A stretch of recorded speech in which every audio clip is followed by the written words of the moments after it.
नेता प्रतिपक्ष का आवास एक पोलो रोड है। पोलो रोड में आज गोलियां चली है। बिहार में कानून का राज दम तोड़ चुका है। अब बताइए कि नेता प्रतिपक्ष के काफिले में कभी गाड़ियां घुस जाती है, कभी उनके आवास के इर्द गिर्द फायरिंग होता है। आखिर हो क्या रहा है? सरकार इस तरह से अपने आप को सरेंडर कैसे कर दिया है अपराधियों के सामने?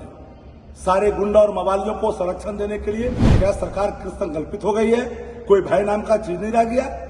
नेता प्रतिपक्ष का आवास एक पोलो रोड है।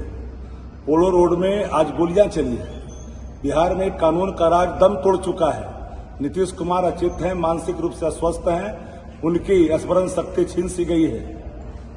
बिहार अब के लोग अब बिहार में सुरक्षित नहीं हैं। कानून का राज, कानून का डर अब समाप्त हो चुका है। कोई सुरक्षित नहीं है। सुबह निकलता है तो शाम को वापस लौटेगा कि नहीं लौटेगा, ये सवाल परिजनों के हर हमेशा मन में गूंजते रहता है। अब बताइए कि नेता प्रतिपक्ष के काफिले में कभी गाड़ियां घुस जाती है, कभी उनके आवास के इर्द गिर्द फायरिंग होता है। आखिर हो क्या रहा है? सरकार इस तरह से अपने आप को सरेंडर कैसे कर दिया है अपराधियों के सामने? सारे गुंडा और मवालियों को संरक्षण देने के लिए क्या सरकार कृतसंकल्पित हो गई है? कोई भय नाम का चीज नहीं रह गया। पटना राजधानी में कितने आईपीएसओ का ट्रांसफर हुआ, कितने एसपी का ट्रांसफर हुआ?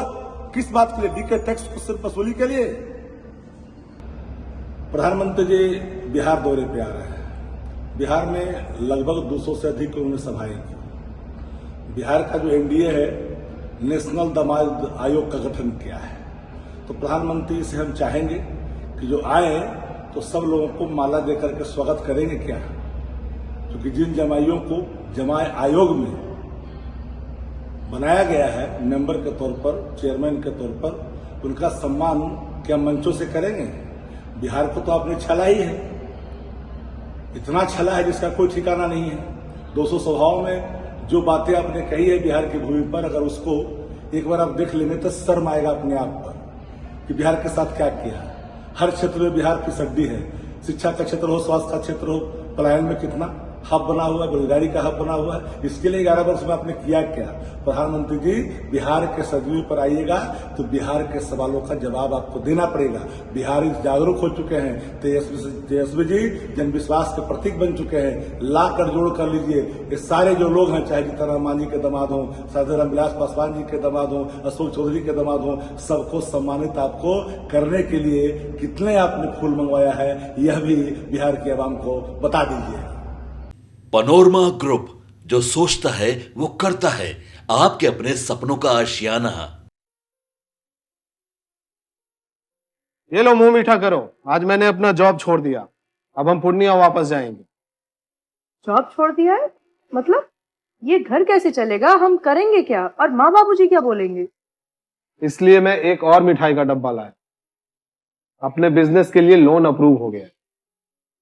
अरे लोन अप्रूव हो गया वो तो ठीक है, लेकिन पूर्णिया में हम रहेंगे कहाँ? अपना घर भी तो नहीं है वहां।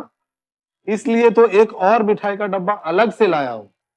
हमने पूर्णिया में घर ले लिया है, पूर्णिया के ई होम्स पैनोरमा में। पूर्णिया में पैनोरमा ग्रुप लेकर आए हैं ई होम्स पैनोरमा।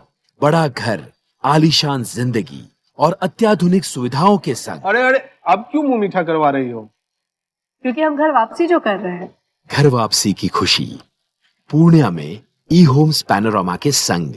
ई homes panorama, luxurious lifestyle redefined.